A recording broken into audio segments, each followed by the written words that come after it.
itu adalah enzim itu hanya mengubah kecepatan reaksi ya. Jadi dia nggak ikut bereaksi dalam suatu reaksi, tetapi dia itu hanya untuk mempercepat suatu reaksi ya dengan cara menurunkan energi aktivasinya. Kemudian yang kedua, dia itu bekerja secara spesifik. Nah, ini artinya itu karena dia itu kan nanti dia mempunyai sisi aktifnya ataupun bentuk aktif. Jadi sisi aktif dari enzim itu dia hanya bisa bekerja dengan substrat tertentu. Yang ketiga, dia merupakan suatu protein. Jadi semua enzim itu dia termasuk ke dalam protein, tetapi tidak semua protein termasuk ke dalam enzim. Ya, karena kan hormon termasuk ke protein juga. Nah, yang keempat itu diperlukan dalam jumlah sedikit. Jadi memang enzim ini ketika dia dibutuhkan oleh tubuh, dia hanya diproduksi sedikit nih. Bukan berarti enzim ini bisa disimpan sebagai cadangan, tapi ketika dia dibutuhkan, saat itulah dia akan dihasilkan. Yang kelima, dia bekerja secara bolak-balik atau reversible. Nah, jadi setelah si reaksi ini selesai, si enzim ini dia bisa kembali ke bentuk yang aslinya sehingga dapat digunakan kembali. Dan yang terakhir, dia itu dipengaruhi oleh faktor lingkungan. Misalkan dia juga dipengaruhi oleh suhu, kemudian pH yang nanti akan kita bahas di slide berikutnya. Untuk struktur enzim, ya di sini kan ada apoenzim ya. Apoenzim itu dia bentuk protein yang secara inaktif, ya. Jadi kalau misalkan sistem lengkap dari enzim dan koenzim itu disebut sebagai haloenzim. Jadi ketika enzim itu bisa digunakan, dia dalam bentuk haloenzim. Karena enzim ini dia sudah berikatan dengan si substrat. Untuk cara kerja enzim, yang pertama itu adalah lock and key, kayak kunci dan gembok. Nah, di sini kan bisa kalian lihat ya dari gambar ini, enzim itu dia akan memiliki bentuk aktif ataupun sisi aktif yang sama dengan substrat, sehingga dia bisa melekat dan bisa bekerja secara kompleks enzim substrat. Jadi bisa dilihat di gambar ini, ya, makanya dia bisa bekerja. Sedangkan yang kedua, cara kerja enzim yang kedua itu adalah induced feed. Nah, induced feed ini, dia sisi enzim bekerja secara fleksibel. Bentuk enzim dengan substrat itu beda, tapi si enzim ini bisa menyesuaikan bentuk substrat sehingga mereka mampu melekat dan menghasilkan suatu produk enzim yang bisa digunakan. Udah tahu kan bedanya antara cara kerja enzim yang lock and key dan juga induced feed.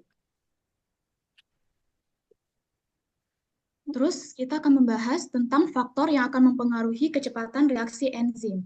Yang pertama itu adalah suhu. Ada yang tahu nggak enzim itu bisa bekerja secara optimal pada suhu berapa? 27 derajat ya, Kak. Ya, jadi kalau misalkan enzim dia itu pada suhu yang terlalu tinggi ataupun terlalu rendah, itu bisa menyebabkan denaturasi enzim atau enzim ini dia mengalami kerusakan gitu. Nah, yang kedua itu adalah pH. Jadi, ada yang tahu nggak di tubuh kita itu enzim itu bisa bekerja pada pH yang optimum. pH berapa? 5 sampai 9. Iya, jadi ada dua kondisi nih. Kalau misalkan di tubuh kita itu terdapat pH yang terlalu asam ataupun terlalu basa. Kalau misalkan dia terlalu asam ataupun terlalu basa, pH itu akan mengalami denaturasi. Kemudian juga akan mengalami perubahan muatan. Yang akan kita buktikan nanti di praktikum. Untuk faktor yang ketiga itu adalah pengaruh konsentrasi enzim. Ya, jadi enzim ini dia akan bekerja secara secara searah gitu dengan konsentrasi enzim. Jadi kalau misalkan konsentrasi enzimnya itu semakin meningkat, maka kinerja enzim itu akan semakin cepat. Ini di tahun aku ini ada keluar ya. Kalau misalkan faktor-faktor yang pengaruh kecepatan reaksi enzim ini ada, jadi harus diingat ya bahwa kalau misalkan konsentrasi enzimnya meningkat, maka reaksinya akan semakin cepat. Kemudian yang faktor keempat itu adalah pengaruh konsentrasi substrat. Jadi dalam keadaan yang sama, ya, semakin tinggi konsentrasi substrat itu akan semakin cepat juga reaksinya. Arti dari keadaan yang sama ini kayak misalkan nggak ada pengaruh dari suhu yang lain ya, kemudian pH. Jadi kayak dalam suhu yang optimal, pH yang optimal, ketika konsentrasi substratnya meningkat, maka reaksinya akan semakin cepat. Kemudian ada lagi ini aktivator dan juga inhibitor. Ini dia bisa berupa ion-ion anorganik ya, seperti ada zinc, zat besi, kalsium, ya, Mn, Cu, dan juga magnesium ya. Jadi yang pertama itu ada inhibitor reversible, artinya kan dia bisa kembali. Jadi dia hanya mengikat enzim itu secara sementara, ya, sehingga reaksi kimia enzim itu melambat tanpa merusak si enzim. Sedangkan kalau misalkan dia irreversible inhibitor, itu artinya zat yang mengikat enzim itu dia akan bersifat permanen. Jadi dia akan mengaktifkan enzim itu secara permanen.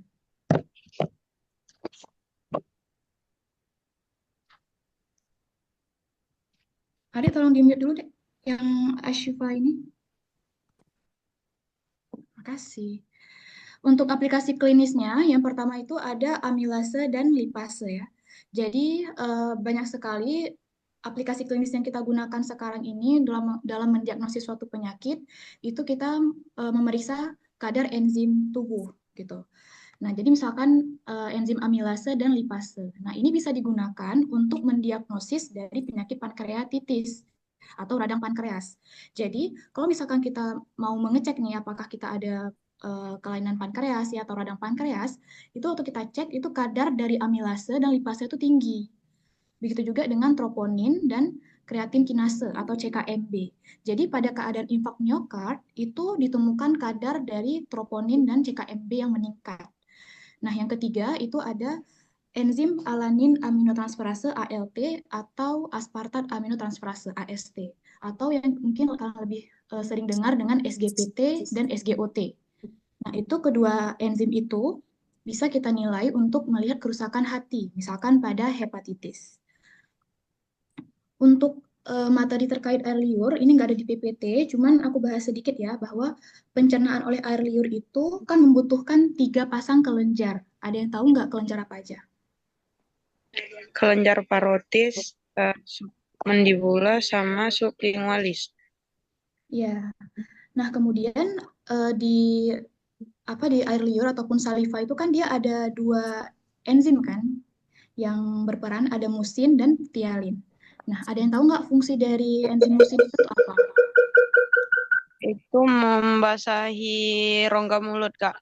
Sama memudahkan untuk menelan satu lagi. Apa ya? Oh, membasahi makanan saat mengunyah. Ya, jadi itu diingat ya untuk fungsi dari enzim musin mana tahu keluar.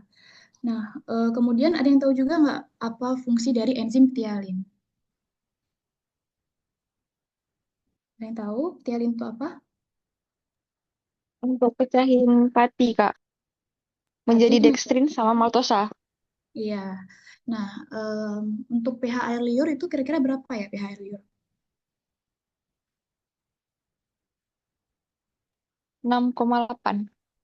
Ya, 6,8 ya. Hmm. Nah, jadi kembali ke materi tialin tadi ya, enzim tialin tadi. Jadi kemampuan tialin dalam memecah pati itu bisa kita lakukan dengan pemeriksaan menggunakan iodium.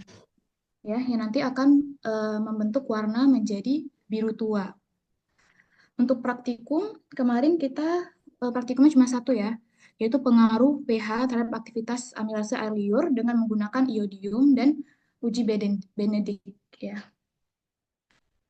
Oh ya, terus kan di modul itu kan materi tentang hidrolisis pati dengan reaksi iodium, itu harus diingat. Misalkan pati ketika ditambahkan iodium, dia akan berubah menjadi biru tua. Tapi ketika amilodextrin dan maltosa ketika ditambahkan iodium, warnanya menjadi biru. Sedangkan eritrodextrin ditambahkan maltosa, ditambahkan dengan iodium, dia akan berubah menjadi warna merah. Sedangkan eritrodextrin ditambahkan maltosa, dia tidak berwarna, tambahkan iodium dia nggak berwarna. Yang terakhir maltosa ditambahkan dengan iodium, dia juga tidak berwarna. Itu harus diingat ya. Untuk prosedurnya, hmm,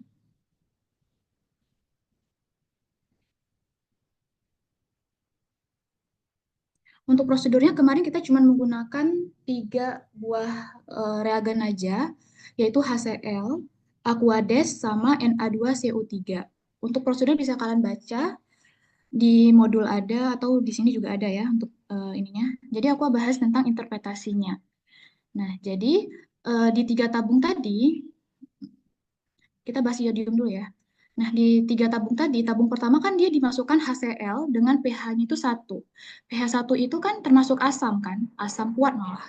Nah, apa yang terjadi ketika HCl pH-nya 1, ditambahkan pati, saliva, kemudian ditambahkan iodium.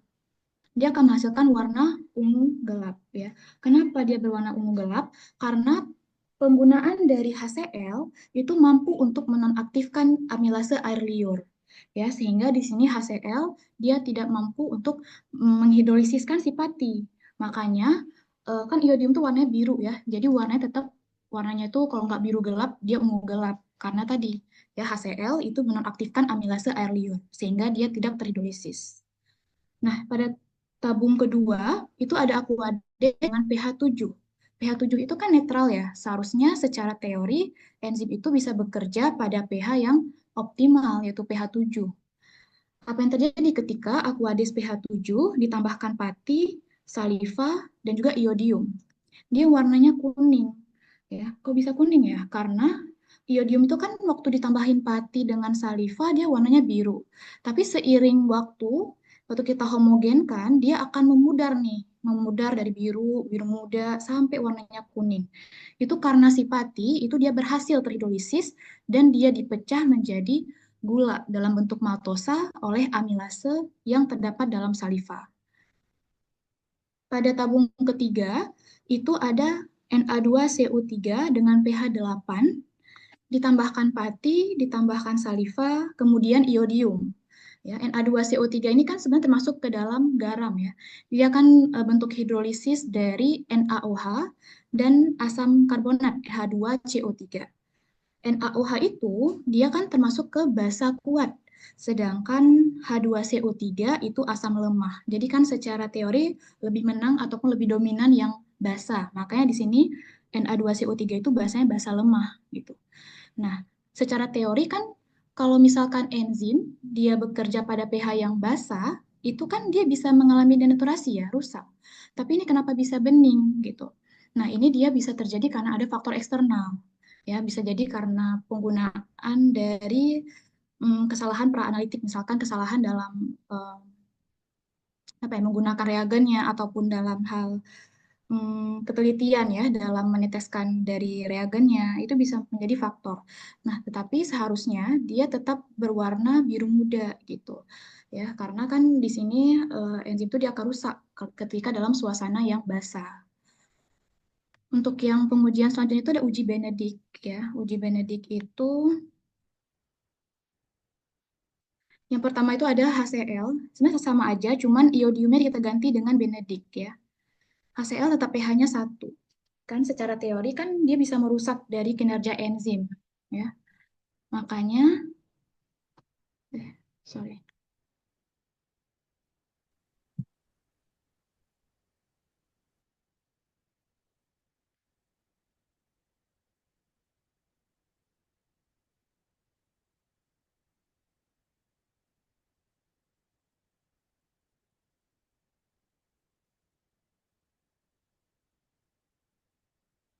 Screen-nya nampak, Dek?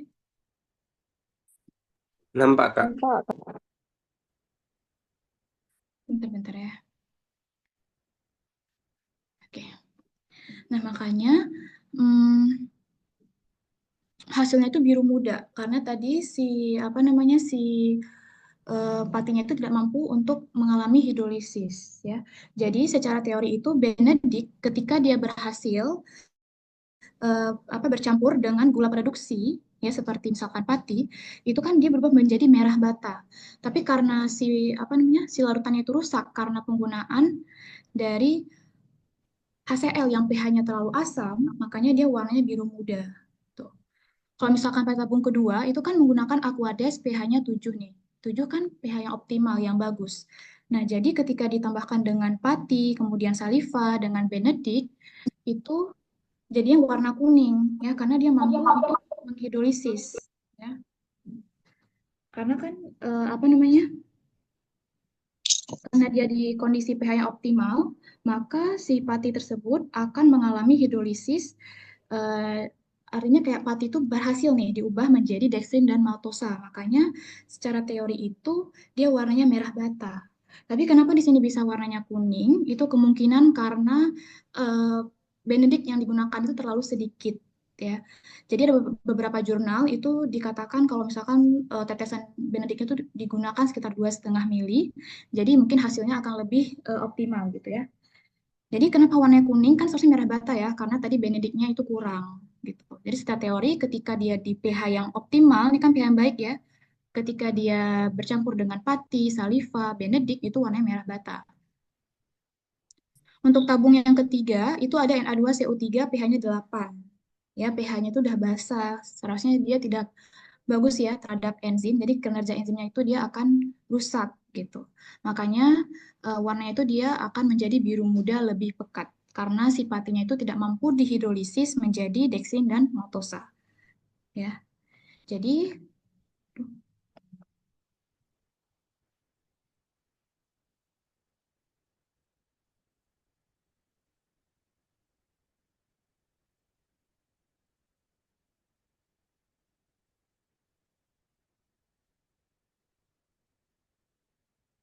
jadi untuk yang pengujian ataupun praktikum enzim ini aja, apa ada yang ingin bertanya?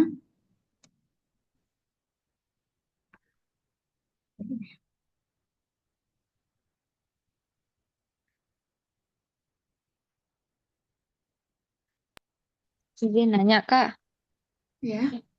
Berarti kalau misalnya ditanya hasilnya kayak Mm-mm. yang tadi kayak tabung 3 di uji iodium, berarti tetap jawab yang hasil di tabel ya, Kak, yang bening. Kalau saya jawab dengan hasil yang seharusnya, biru muda. Terus jawabnya mana, Kak? Jawabnya yang di tabel. Makasih, Kak. Iya. Yang lain ada yang bingung nggak? Ikutin yang di tabel ya. Jadi yang harus diingat itu tadi yang faktor-faktor yang mempengaruhi enzim, terus juga pengertian enzim, fungsinya enzim, terus juga kalau pengaruh suhu itu gimana, apa yang terjadi ya kalau misalkan suhu itu terlalu panas atau terlalu dingin, pH-nya terlalu asam, terlalu basa, kemudian kayak kelenjar pada air liur itu apa-apa aja, terus fungsi dari beberapa jenis enzim yang ada di tubuh kita. Jadi nggak mesti enzim musin ya, ptialin. Jadi banyak kan enzim tubuh kita itu harus diingat juga fungsinya. Terus apa lagi ya? Pokoknya modul itu harus dibaca, dipahamin. Kemudian juga hasil interpretasi dari praktikum itu juga harus diingat karena pasti banyak keluar ya. Mungkin ya, mungkin banyak keluar. Kemudian kayak perubahan dari apa praktikum hidrolisis pati yang tadi yang aku sebutin ya, kayak misalkan pati ditambahkan iodium tuh warnanya apa. Kemudian misalkan eritrodekstrin dan maltosa ketika tambahkan iodium tuh warnanya apa. Itu kan mungkin keluar ya karena penting juga. Selebihnya bisa kalian lebih baca lagi di modul. Yang lain ada yang mau tanya nggak? Kalau nggak ada kita cukupkan. Ada? Udah paham?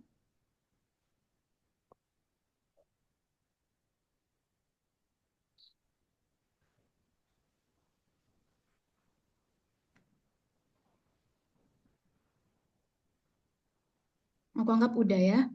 Jadi untuk yang materi enzim udah selesai. Mungkin selanjutnya akan dibahas mengenai materi yang lainnya ya. Baik, terima kasih. Assalamualaikum warahmatullahi wabarakatuh. Waalaikumsalam. Waalaikumsalam warahmatullahi wabarakatuh. Waalaikumsalam.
Oke, Assalamualaikum warahmatullahi wabarakatuh. Waalaikumsalam. Waalaikumsalam warahmatullahi wabarakatuh. Oke, kita akan lanjut ke topik berikutnya, yaitu biokimia karbohidrat. Sebelumnya suara aku terdengar kuat atau enggak? Terdengar kuat, Bang. Oke. Nah, jadi kita langsung masuk aja mengenai biokimia karbohidrat. Nah, ini untuk tujuannya udah jelaskan saat praktikum, kita lanjutkan. Nah, karbohidrat ini itu berasal dari bahasa Perancis dengan rumus empirisnya CmH2ON. Nah, karbohidrat ini itu suatu gula yang kita dapatkan dari alam, misalnya adalah pati, kapas, dan selulosa. Nah, secara definisi, karbohidrat ini merupakan suatu golongan zat yang berupa polihidroksil aldehid atau polihidroksil keton atau senyawa yang jika dihidrolisis itu menghasilkan zat tersebut. Zat yang tersebut tadi adalah polihidroksi aldehid dan polihidroksi keton. Nah, kemudian klasifikasi karbohidrat berdasarkan monomernya. Nah, di mana yang pertama itu ada 4. Yang pertama ada monosakarida. Monosakarida itu adalah karbohidrat yang tidak dapat kita hidrolisis lagi atau tidak bisa kita uraikan lagi. Nah, di mana contohnya adalah ada glukosa, fruktosa, dan galaktosa. Kemudian untuk kedua itu adalah disakarida. Disakarida ini adalah suatu karbohidrat yang jika kita hidrolisis akan menghasilkan monosakarida. Misalnya ada sukrosa. Sukrosa ini merupakan gabungan dari glukosa dan fruktosa. Kemudian ada laktosa. Laktosa ini merupakan gabungan dari glukosa dan galaktosa. Sedangkan maltosa merupakan gabungan dari dua glukosa. Oke, yang ketiga adalah oligosakarida. Doraemon. Nah, oligosakarida ini Mandi apabila dulu, Dek. kita Mandi. hidrolisis, dia itu akan menghasilkan monosakarida itu kurang dari 10.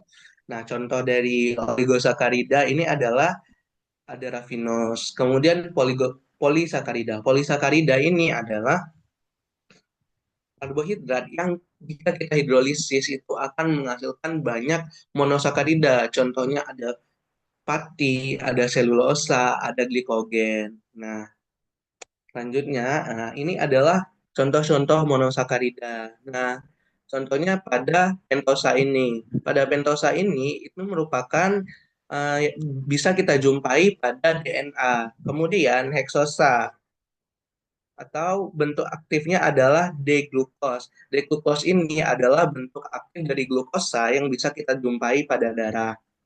Nah, kemudian ada fruktosa. Nah, fruktosa ini merupakan gula buah yang rasanya cenderung sangat manis. Nah, kita lanjut pada proses metabolisme karbohidrat.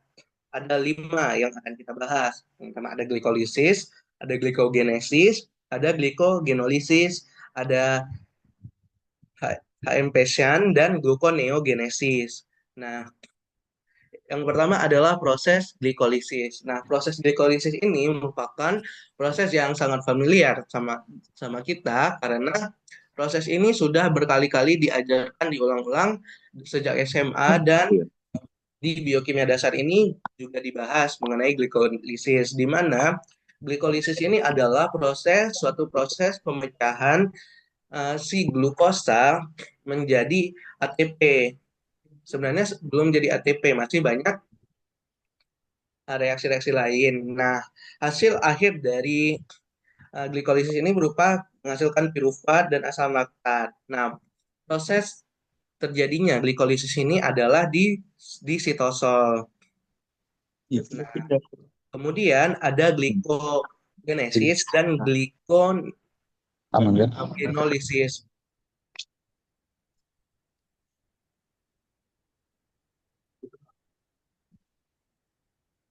Oke, glikogenesis adalah mudahnya adalah proses pembentukan glikogen. Kenapa bisa terbentuk proses glikogenesis? Nah, saat gula darah kita terlalu tinggi, maka glukosa-glukosa yang tidak terpakai ini nantinya akan kita simpan di dalam hati dan otot. Nah, itu kita sebut dengan glikogen.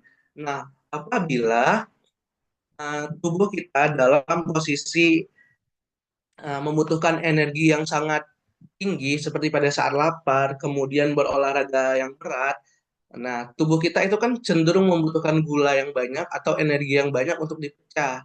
Nah, pada saat itu simpanan yang ada di otot, simpanan glikogen yang ada di otot maupun di hati itu akan dipecah.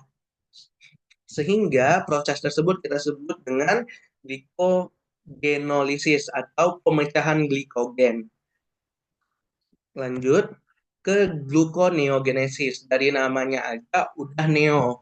Berarti di sini kita akan membentuk suatu glukosa dari molekul non-karbohidrat. Contohnya adalah asam pirufat. Asam pirufat tadi ini kan dari pemecahan glukosa, hasil akhir tahap glikolisis. Tapi si gluconeogenesis ini bukan reaksi terbalik dari glikolisis. Jadi tahapan reaksi glikolisis ini nggak berlangsung reversible. Nah, kemudian pada gluconeogenesis, contoh lainnya yang bisa menjadi gula yaitu adalah asam laktat, kemudian gliserol, dan asam amino. Nah, berarti dari yang sudah aku sebutin tadi, berarti gliserol kan lipid. Kita pelajari di lipid, asam amino kita pelajari di protein. Berarti pada proses glikoneogenesis ini, protein dan lipid itu ternyata bisa diubah jadi glukosa. Prosesnya kita sebut dengan gluconeogenesis. Nah, gluconeogenesis ini terjadi apabila tubuh kita kekurangan glukosa sehingga makromolekul lain seperti lipid dan protein itu yang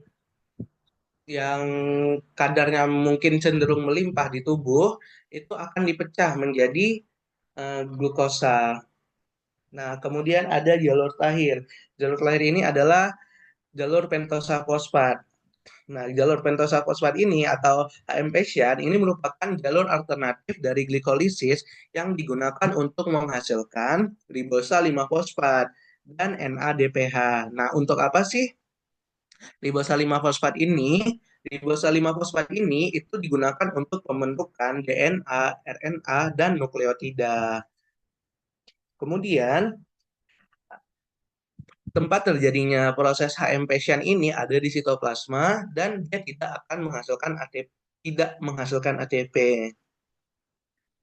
Oke, next. Nah, pada praktikum ini kita akan melakukan uji yaitu Benedict, Seliwanov, dan Iod. Oke, kita skip. Oke. Oke, next. Next. Oke, kita langsung ke interpretasi aja. Yang pertama itu kita ada uji Benedict. Uji Benedict ini tadi kan udah sedikit dijelaskan di enzim, karena ada uji Benedict di sana. Ada yang bisa mengulangi apa yang disebutkan sebelumnya pada saat uji Benedict?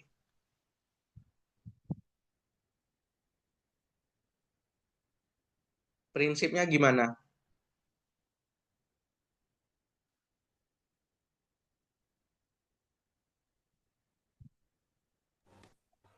Izin bang, prinsip Benedict bang. Dia tuh akan membuktikan adanya monosakarida ataupun aldehid keton bang. Keton bebas di dalam karbohidratnya bang. Oke, mungkin lebih tepatnya pada uji Benedict itu memang kita akan mencari monosakarida. Tapi secara spesifik, pada uji Benedict ini kita akan mencari yang namanya gula pereduksi, seperti adanya glukosa. Kemudian pada si larutan Benedict ini dia mengandung CU tembaga.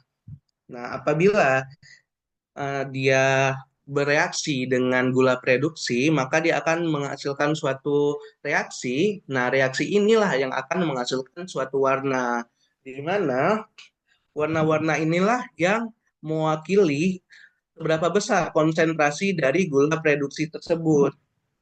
Nah, apabila semakin dikit konsentrasi gula reduksi tersebut atau tidak ada, maka warnanya akan biru. Nah, jika konsentrasi gula reduksinya kuning atau hijau, maka konsentrasinya itu kurang dari 0,5%.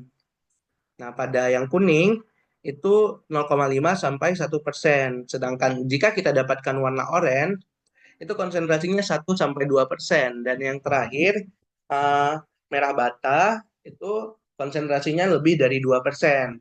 Nah, kemudian selanjutnya yang menghasilkan warna itu adalah uji Seliwanov. Nah, uji Seliwanov ini kita gunakan untuk menunjukkan adanya suatu ketoheksosa seperti fruktosa. Nah, jadi ini nggak ada ya tabelnya. Nah, jadi pada uji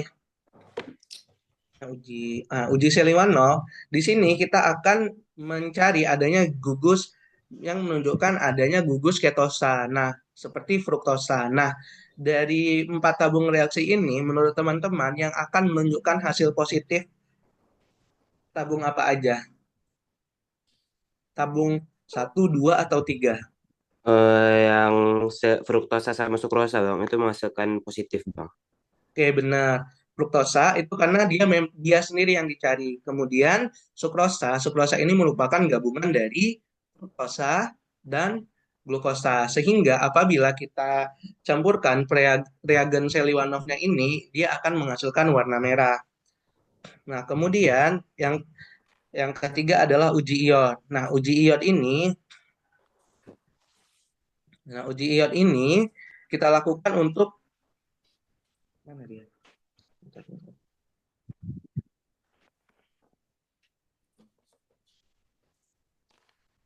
Nah, uji iod ini kita akan menambahkan 3 polisakarida, 4 polisakarida, kemudian kita akan tetesi larutan iodium ke dalamnya. Nah, untuk hasilnya,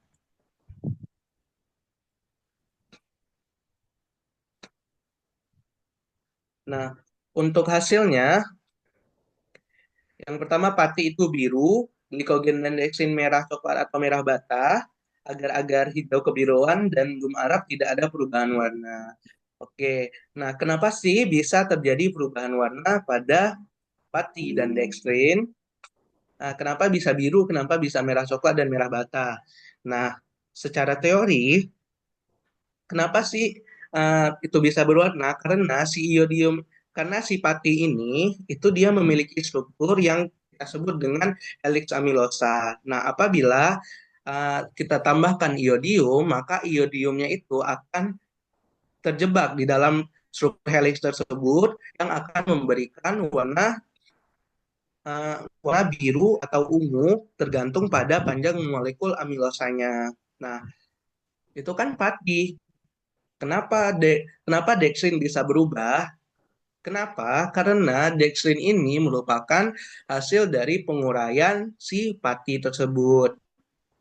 Nah, kemudian agar-agar. Nah, agar-agar dan kalau agar-agar dari teori yang aku baca itu dia seharusnya tidak berubah warna karena dia nggak ada struktur helixnya. Tapi pada saat upgrading kami dapatnya hijau kebiruan juga. Nah, ini mungkin karena adanya ketidaktelitian dalam proses pencampuran sehingga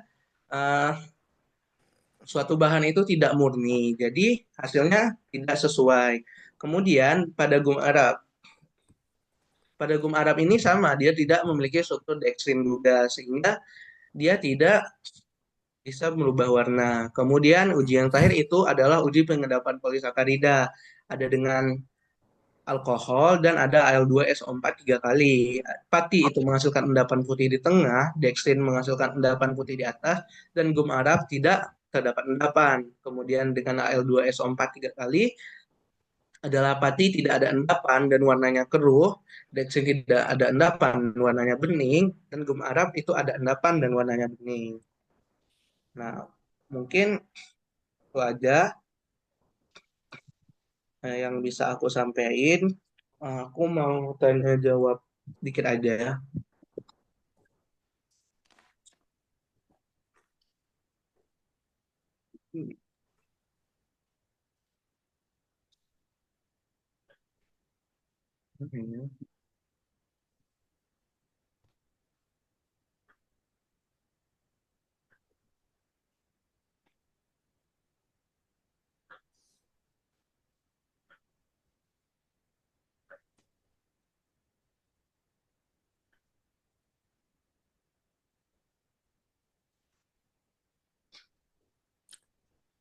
Karbohidrat pada something. Oke, aku mau tanya jawab. Ada yang tahu nggak apa itu definisi dari monosakarida? Izin Bang, dia tuh merupakan sebuah karbohidrat yang tidak dapat dipecah lagi Bang. Tidak dapat Oke, dihidrolisis lagi Bang. oke, contohnya? Ada glukosa, fruktosa dan laktosa Bang. Fruktosa dan galaktosa Bang maksudnya. Oke, benar ya. Nah, oke, aku mau nanya lagi. Ini aku kasih, coba kalian jawab ya. Aku kasih pernyataan, coba kalian jawab. Nah, karbohidrat ini jika kita hidrolisis, dia hanya akan menghasilkan 3, tapi tidak kurang dari 10 eh, monosakarida. Jika kita hidrolisis, dia kurang dari 10 monosakarida. Itu merupakan karbohidrat jenis apa? Oligosakarida, Bang. Oke, benar ya. Contohnya apa? izin Bang, Rafinosab kan? Oke. Nah, untuk pertanyaan lagi, eh, gimana sih prinsip dari uji Benedict? Menemukan gula reduksi ya, Bang? Oke, benar. Oke. Ada yang bisa sebutin nggak? 3 contoh dari disakarida. Sukrosa, laktosa, maltosa, Bang. Nah, coba sebutin sama gabungan dari apa disakarida tersebut.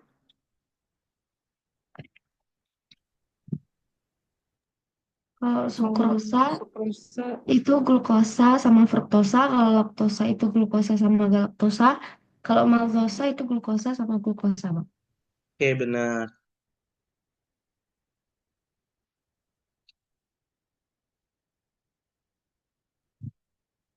Hmm, Oke,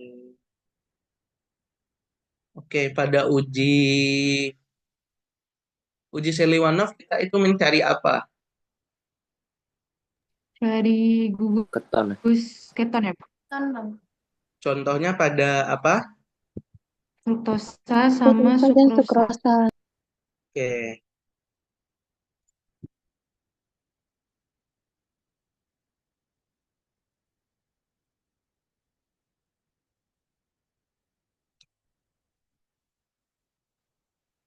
Hmm,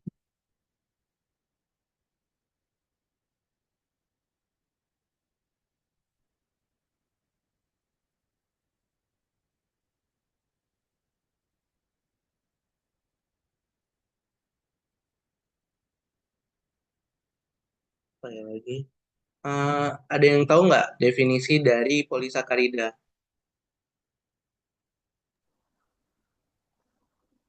Polisakarida itu karbohidrat yang dapat dihidrolisa menjadi banyak monosakarida. Contohnya itu pati, selulosa, glikogen, dekstrin, dan juga araban. Oke.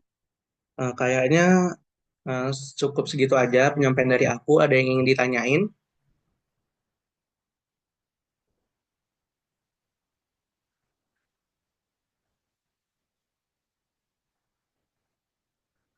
Oke, kalau nggak ada, aku cukupkan pada biokimia karbohidrat. Nah, untuk ini, kalian nggak usah terpaku dengan apa aja yang disampaikan di sini. Kalian baca-baca lagi modulnya, kalian baca-baca lagi teorinya. Terus kertas pretest post-test itu kalian baca ulang lagi, kan dibagiin, ada yang dibagiin. Nah, itu dibaca-baca lagi, modul, interpretasi, dan yang lain-lain. Dan yang disampaikan pada saat praktikum itu diingat-ingat lagi apa saja. Nah, cukup sekian dari aku. Terima kasih semuanya. Assalamualaikum warahmatullahi wabarakatuh. Waalaikumsalam Waalaikumsalam warahmatullahi wabarakatuh. warahmatullahi wabarakatuh.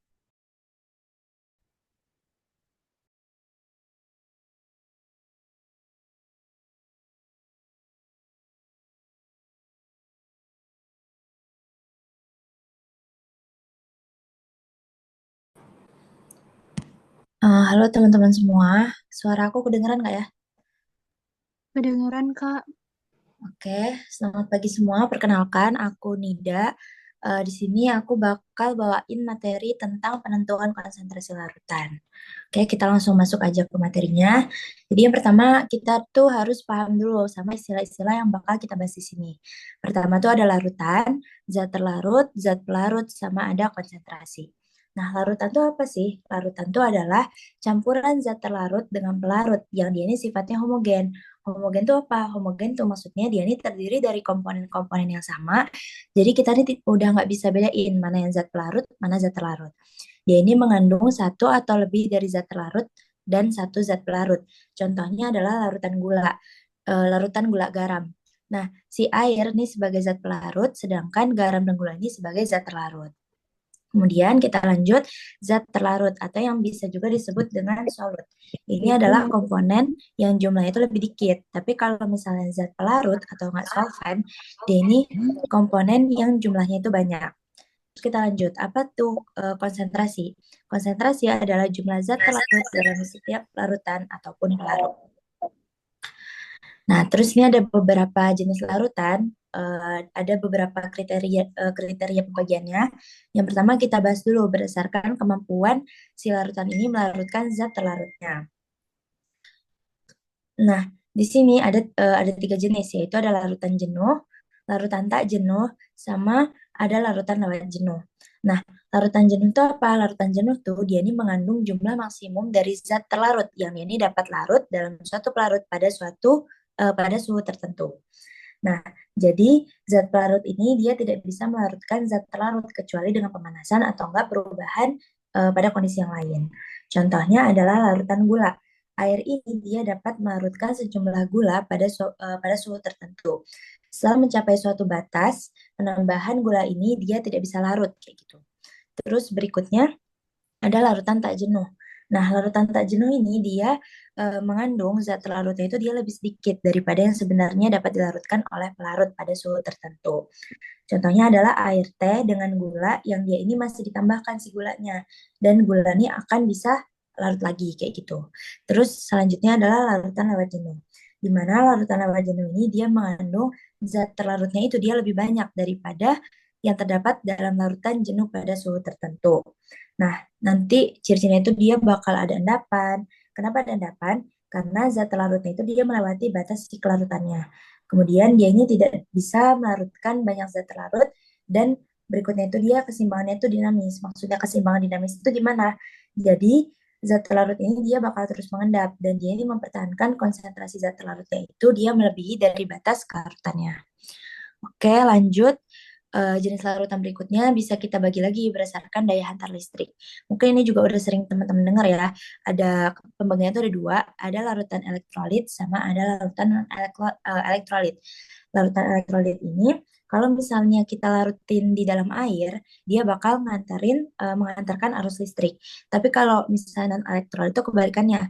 Kalau misalnya si zat ini kita dilarutkan dalam air, dia tidak bisa mengantarkan arus listrik.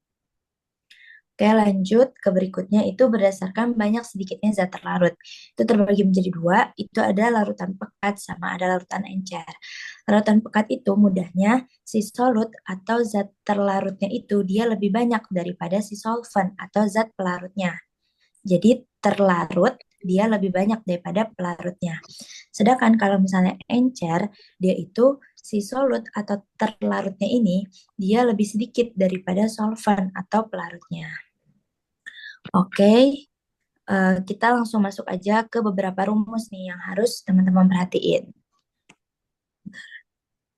Nah, ada dibagi menjadi dua kan, ada satuan fisika sama ada satuan kimia. Nah, di sini bisa teman-teman perhatiin, di satuan fisika itu kan ada persen berat, volume, part per million, dan juga billion. Nah, di sini bisa kita lihat, di atas, di bagian atas tuh dia terlarutnya, terus di bagian bawah tuh dia larutannya. Jadi misalnya nih, persentase W per W, atau persen berat berarti gram zat terlarut per gram larutan dikalikan dengan 100% kayak gitu. Sama kayak misalnya volume dan lain sebagainya. Jadi yang bagian atas tuh dia terlarutnya, di bagian bawah tuh dia larutannya. Nanti tinggal disesuaikan lagi, dia mau dicarinya itu dia persen berat atau persen berat volume dan sebagainya. Terus kalau misalnya satuan kimia ini terbagi menjadi 3, ada molar, ada molal, sama ada fraksi mol. Ini yang molal tuh yang M-nya kecil ya. Nah, di sini molar itu apa? Molar itu dia mol zat terlarut dibagi dengan liter larutan. Molal itu mol zat terlarut dibagi dengan berat atau enggak kilogram dari larutannya. Terus ada fraksi mol. Fraksi mol itu mol zat terlarut dibagi dengan mol zat terlarut ditambah mol pelarut. Terus ini ada satu rumus molaritas yang bisa teman-teman pahami juga, di mana M sama dengan gram per mr dikalikan dengan 1000 per volume dalam satuannya itu mili. Oke, kita lanjut ke pengenceran larutan. Pengenceran adalah di mana saat kita membuat larutan itu, biar larutan itu dia lebih encer daripada larutan pekat. Dengan apa? Dengan penambahan si pelarut-pelarut pada larutan dengan volume dan konsentrasi tertentu. Rumusnya itu gampang. Ini gampang ingat. V1 dikalikan dengan M1 sama dengan V2 dikalikan dengan M2. Oke, kita lanjut ke beberapa soal yang kemarin mungkin udah kita bahas saat praktikum. Nah, di sini kita ada soal tentang penentuan persentase berat per berat, W per W. Di sini disebutin 5 gram NaCl dimasukkan ke dalam gelas enamel dan dilarutkan dengan 50 gram air. Hitung persen berat NaCl di dalam larutan. Coba di sini teman-teman yang masih ingat atau kayak gimana ya cara penyelesaian dari si soal ini untuk nentuin persentase berat per berat. Izin mau coba boleh nggak ya Kak? Boleh. Jadi yang pertama itu kan dia ada massa si NaCl. Massa NaCl ini kan 5 gram sama massa si pelarutnya itu 50 gram. Jadi kalau misalnya pakai rumus massa terlarut per massa larutan jadinya 5 per 55 sama dengan 55 gram. Jadi 5 per 55 gram dikali 100 sama dengan 9,09%. Oke, ini siapa namanya? Najla Kak. Oke, makasih Najla. Ada teman-teman lain yang mau nambahin atau Kak, aku beda kayak gitu? Atau sama semua? Izin Kak, kalau Fauzan, dia kalau nggak salah kemarin tuh dia nggak perlu ditambah 5 lagi Kak. Jadi dia 5 per 50 dikali 100 sama dengan 10. Masalah. Oke, sekarang kita bahas aja ya. Tadi kan rumusnya apa? Rumusnya kita balik lagi. W per W itu adalah gram zat terlarut per gram larutan dikalikan dengan 100%. Nah, kita langsung masuk ke soalnya. Jadi kan di sini dibilang 5 gram NaCl nih, 5 gram NaCl dia sebagai apa? Sebagai apa? Zat terlarut. Zat terlarut dibagi dengan larutan. Larutan itu berarti antara air ditambah dengan si NaCl. Berarti kan 5 per 55 ya. Dikalikan dengan 100% sama dengan 9,09%. Jadi diingat, yang di bagian bawah tuh bukan si pelarut aja, tapi juga larutan. Larutan itu terlarut tambah dengan pelarut. Oke, kita lanjut ke soal berikutnya. Sini kita mau nyari nih penentuan persentase volume per volume.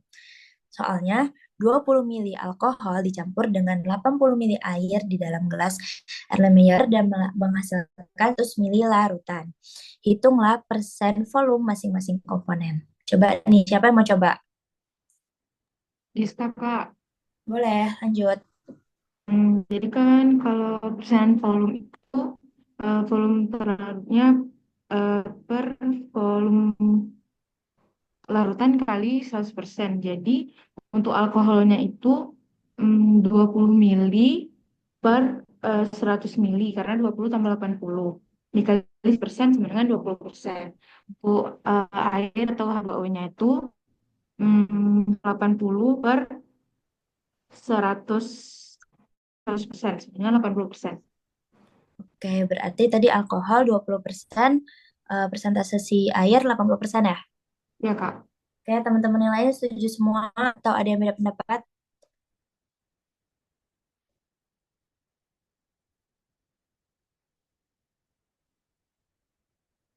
Gimana yang lain?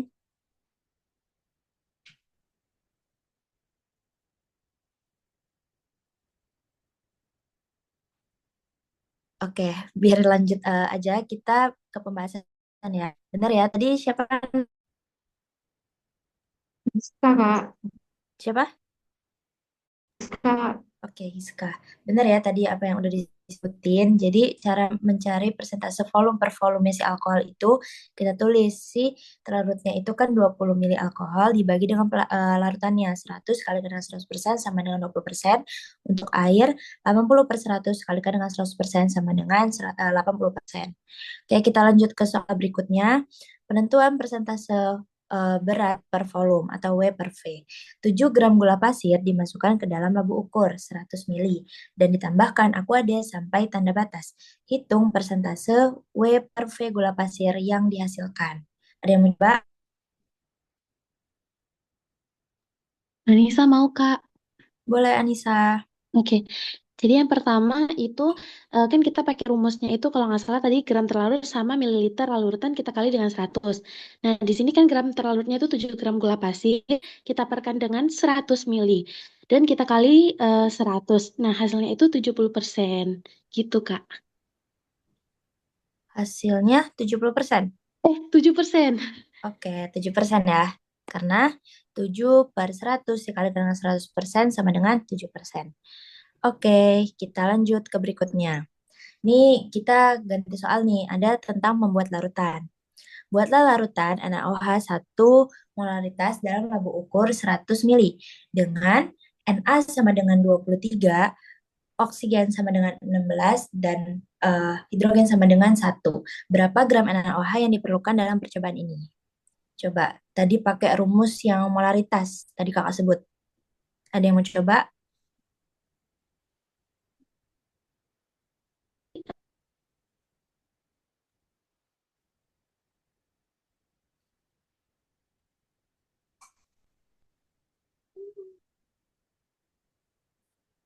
Izin, Kak, jawabannya tuh 1 gram untuk NaOH-nya.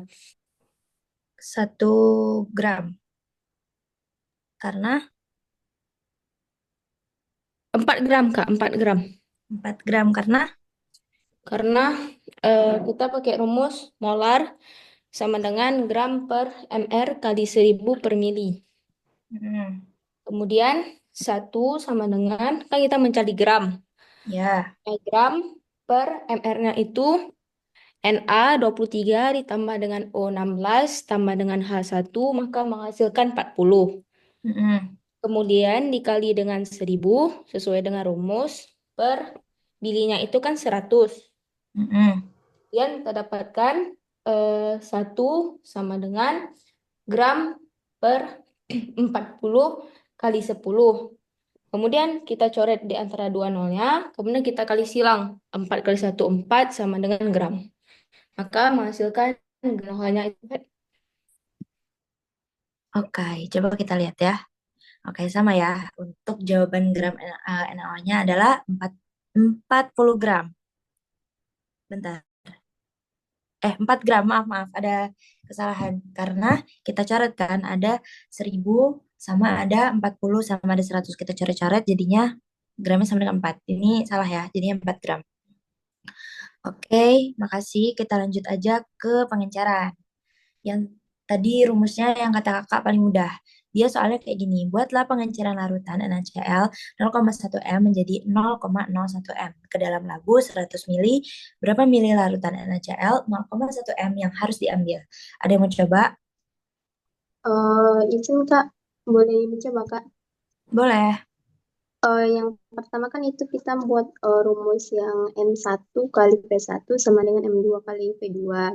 Jadi M1-nya tuh 0,1 molar dikali X sama dengan 0,01 kali 100. Nanti hasilnya X-nya tuh 10 mili Kak. X-nya itu 10 mili. Ini siapa namanya? Wahyu nih Kak. Oke, benar ya Wahyu ini. Jadi teman-teman yang lain V1 dikalikan M1 sama dengan V2 dikalikan M2. V1-nya kan kita cari. M1-nya kita masukin si punya NaCl awal nih 0,1 M kan. Sama dengan volume keduanya dia dibilang ada 100 mili. Berarti tulislah 100 dikalikan dengan si M kedua. M keduanya itu 0,01 M. Akhirnya kita dapatkan si V1 sama dengan 10 mili. Oke. Lanjut, ini hasil yang tadi yang udah teman-teman jawab. Oke, sejauh ini ada yang mau tanyakan dulu untuk materi penentuan konsentrasi larutan.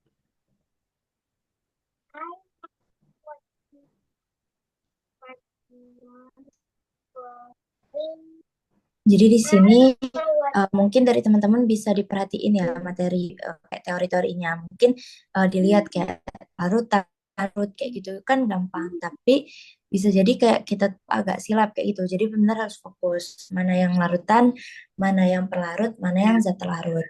Terus rumus-rumus ini juga dihafalin. Mungkin ini juga bakal ada beberapa perhitungan gitu yang keluar. Itu. Aku mau tanya-tanya deh.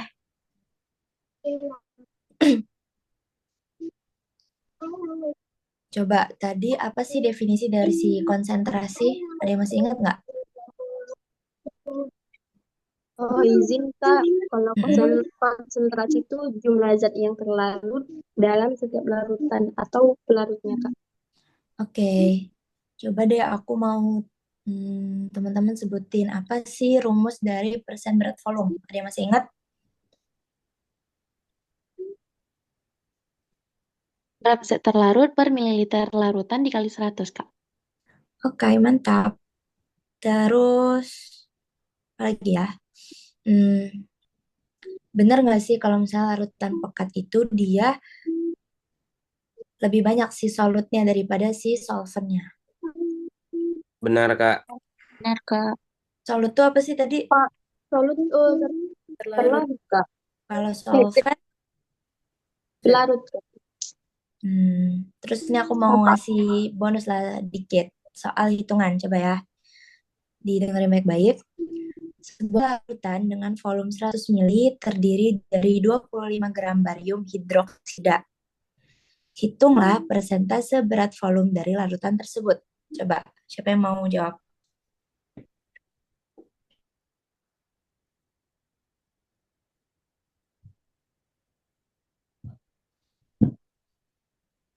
%25, Kak ya? 25%. Boleh disebutin nggak caranya gimana? Tadi kan volumenya itu 100, sedangkan beratnya itu 25 gram. Jadi volumenya itu 25 per 100 dikali 100. Oke, 25% ya.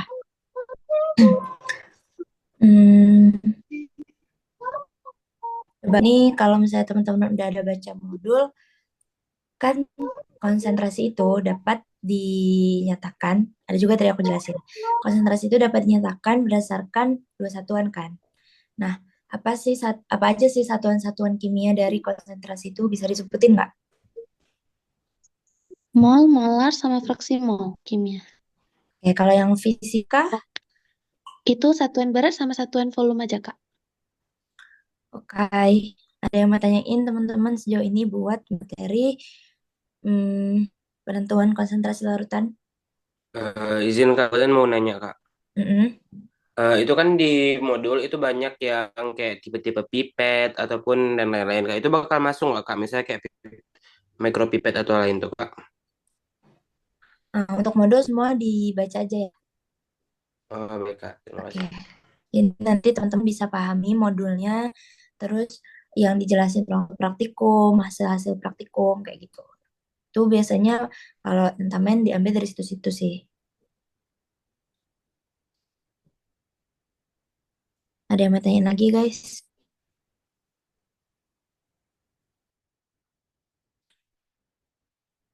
Oke, kalau misalnya nggak ada, aku cukupin aja. Nanti mungkin bisa tanya ke kakak KPJ-nya juga, atau enggak ya ke KPJ-nya juga. Oke, mungkin sekian dari aku untuk materi penentuan konsentrasi larutan. Semangat, semoga besok lancar untuk tentamennya. Sekian dari aku, kurang lebihnya mohon maaf. Wassalamualaikum warahmatullahi wabarakatuh. Aku serahkan ke PJ berikutnya. Terima kasih semua.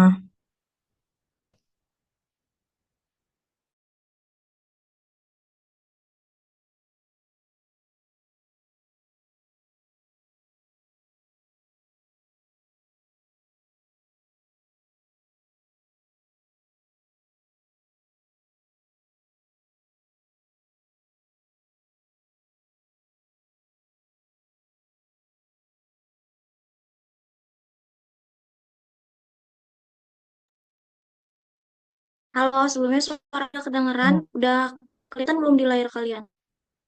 Udah, Kak. Udah, Kak. Kakak, Oke, ini kita PH ya. Aduh, ini aman banget sih kataku buat kalian. Pasti kalian udah ngerti juga. Tapi mungkin untuk overview aja ya. Jadi kita mulai dari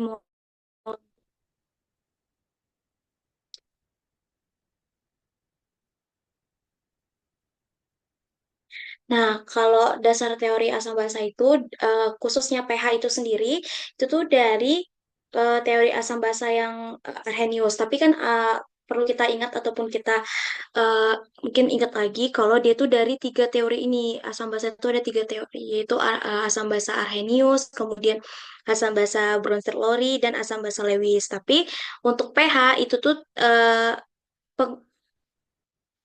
dibuat berdasarkan teori si asam basa Arrhenius, di mana dia itu bilang kalau suatu zat dimasukkan dalam air itu bisa ada dua kemungkinan, di mana dia itu menjadi ion H+ ataupun menjadi OH-. Nah, kemudian mungkin nice to know aja tahun si asam basa ini berkembang tahun 1884. Kemudian nah, ini untuk eh, ciri-ciri atau karakteristiknya, di mana yang asam itu akan menghasilkan ion H+, kemudian rasanya asam dan pH-nya kurang dari 7, kemudian mengubah kertas lakmus biru menjadi merah, kemudian menghantarkan listrik. Sebenarnya basa sama asam itu dua-duanya menghantarkan listrik ya. Terus bersifat korosif, tandanya dia tuh merusak bahan-bahan yang dikenainya.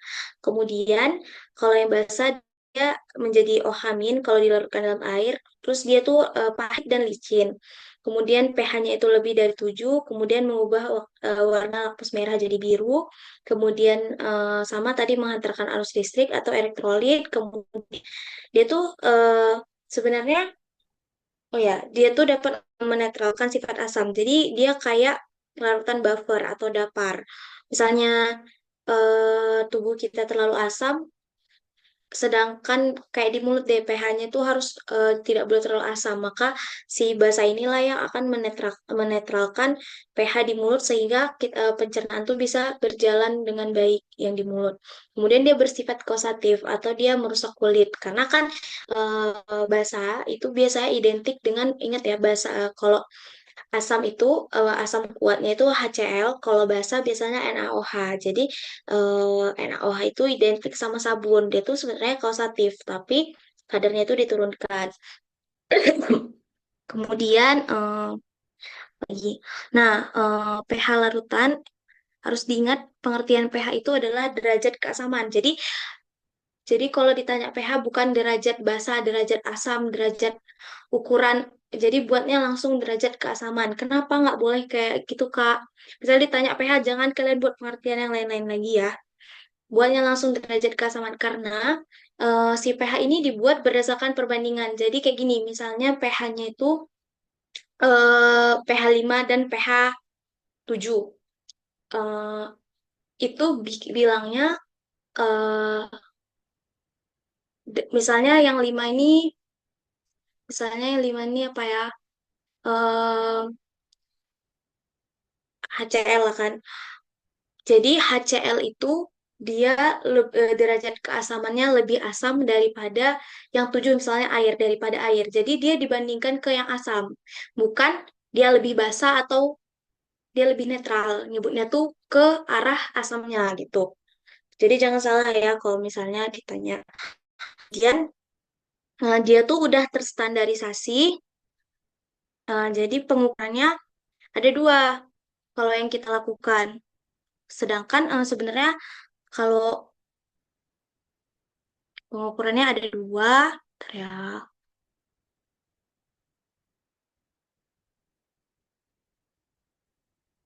Nah, dia kan ini semakin besar angkanya si pH ini, maka dia semakin basa. Semakin rendah semakin asam. Tapi kalau ngomongnya kayak tadi di si yang nomor 1 itu lebih asam daripada nomor 3. Yang nomor 3 itu lebih tidak asam kayak gitu ngomongnya ke asamnya, bukan lebih basa, lebih netral kayak gitu. Terus kalau untuk pengukurannya kan kita ada gunain kertas lakmus, lakmus merah, lakmus biru, indikator universal sama pH meter nggak kita gunain karena keterbatasan alat.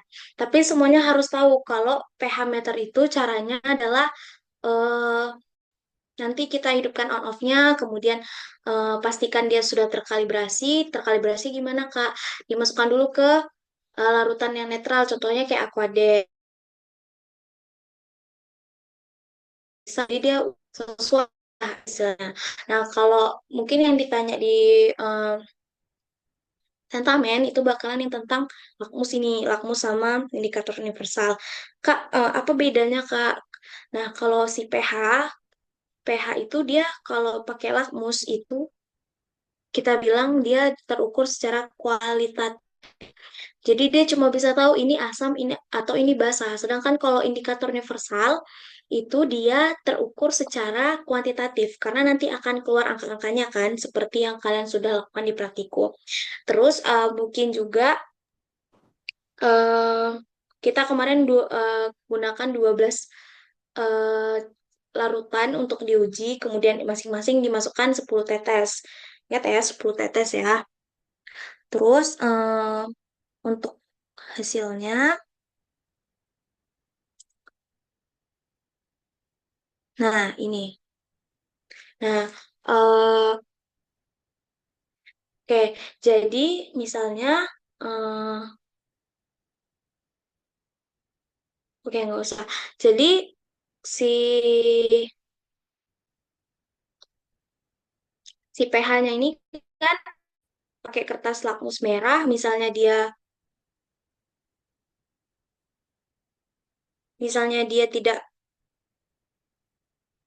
tidak asam, dia tidak asam. Misalnya dia basah, dia bisa merubah menjadi biru. Kalau dia asam, dia tetap merah. Tapi yang kalau dia basah kan seperti biasa, yang lakmus biru tetap biru. Kemudian kalau yang sama yang asam dia berubah jadi merah. Terus di soal tuh kalian ingat-ingat juga sih, karena aku lihat soal tahun lalu itu eh, kalian hafal yang mana yang dia tuh merubah lakmus menjadi warna merah, merubah lakmus menjadi warna biru. Ingat-ingat yang yang sering digunakan aja, misalnya kayak antasida. Antasida kan obat mah, berarti dia basa. Dia menetralkan asam, ya berarti dia basa kayak gitu. Kalau air sabun, air gula, oh iya, highlight lagi kayak cuka. Jangan nggak sampai nggak tahu cuka tuh asam asetat. Kemudian larutan jeruk nipis, asam sitrat. Jangan nggak tahu nama lainnya. Kemudian air kapur itu, coba cari lagi air kapur itu apa ya. tapi kan nggak digunain. Oke, itu aja kalau dari aku. Apakah ada yang mau ditanyakan?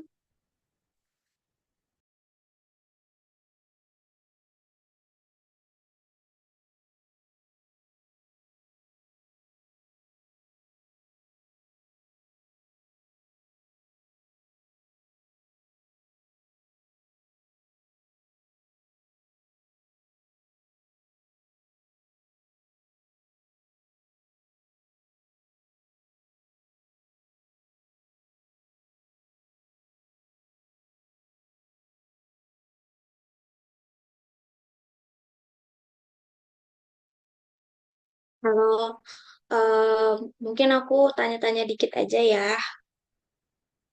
Kalau tahu langsung open mic aja. Jadi pada uji pH, asam memiliki sifat yang dapat merusak bahan-bahan atau benda yang dikenainya. Sifat yang dimaksud itu apa? Korosif, Kak. Korosif, Kak. Kak. Korosif. Oke, korosif itu pada larutan yang bersifat apa? Asam, Kak. Asam tuh pH-nya berapa? Kurang dari 7. Bawah 7, Kak. Oke, kurang dari 7. Contoh asam? Asam HCl. nitrat, asam Asam asetat. nitrat, asam Asam asetat. asetat. Oke.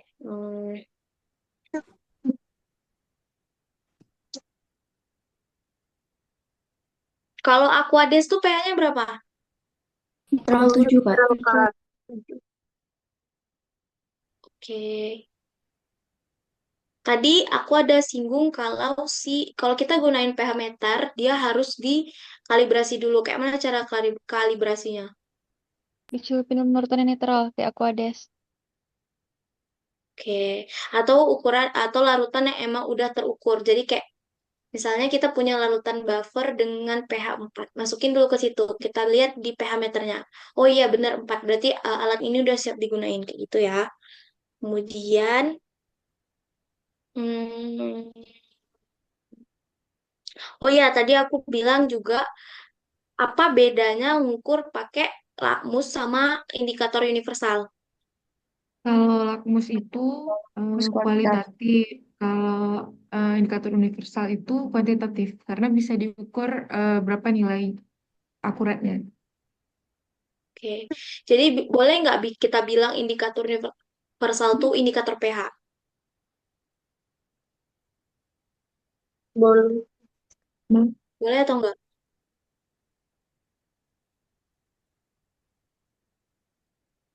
Enggak ya. Kenapa? Karena pH ngukurnya ada 3 tadi. Yang paling sering digunain. Yang pertama kertas lakmus, indikator universal, sama pH meter. Oke, apa lagi nih?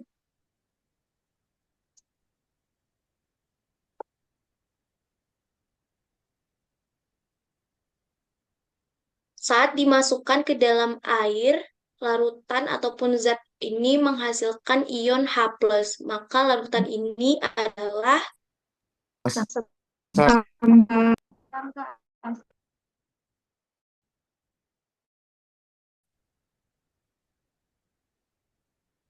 hmm,